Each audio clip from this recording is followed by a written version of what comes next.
τον καφέ μου, πρέπει να βάλω κάτι και στο στομάχι μου.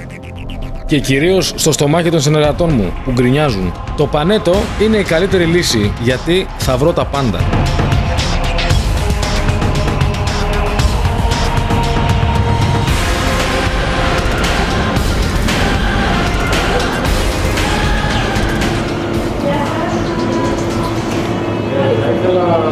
Τυροπιτάκια εδώ.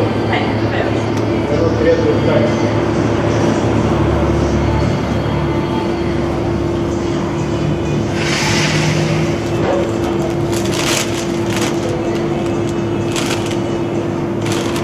Έχει και σπανάκι του.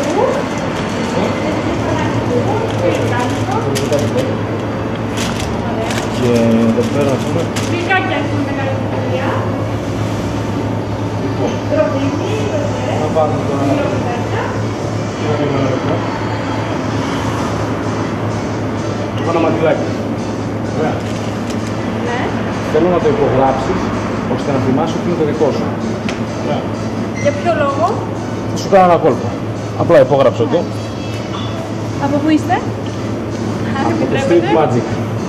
Ωραία. Βάζω την υπογραφή μου. Ναι, ό,τι θέλεις. Μονογράφος, έτσι? Ό,τι θέλεις, ναι.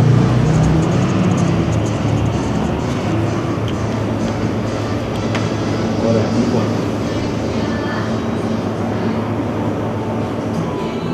Μπορώ να χρησιμοποιήσω αυτό. Να δω λίγο. Ναι.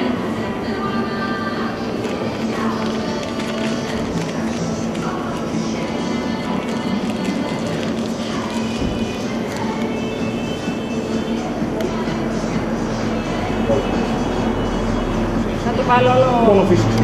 Φύσηξε λίγο.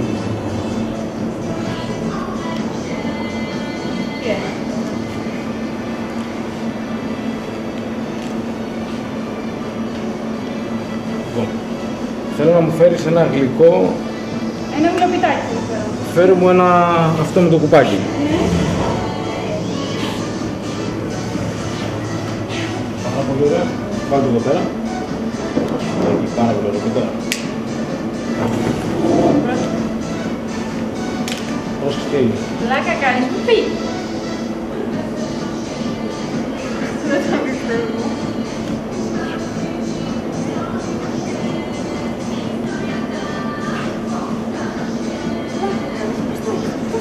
Θέλω να τσεκάρεις να δεις αν είναι όντως το Είναι δικό το σου. δικό μου, φαίνεται, αλλά... Υπογραφή μου. Τι να πω. Τώρα θα μας πεις και πώς το έκανες. Ήθελα να πάρει κάτι έτσι, τυροπιτάκια ζήτησε. Και κάποια στιγμή μου βγάζει ένα μαντιλάκι κόκκινο και μου λέει να το υπογράψω. Και λέω τώρα, τι είναι αυτό τώρα, τι είναι αυτό το συγκεκριμένο μαντιλάκι. Το υπέγραψα. Και το εξαφανίζει, το βάζει μέσα σε ένα χαρτάκι, ανάβει φωτιά και εξαφανίστηκε. Και από πού λες να το έβγαλε? Από ένα μπολ σοκολατόπιτα, το οποίο το έφερα. Εντυπωσιακό,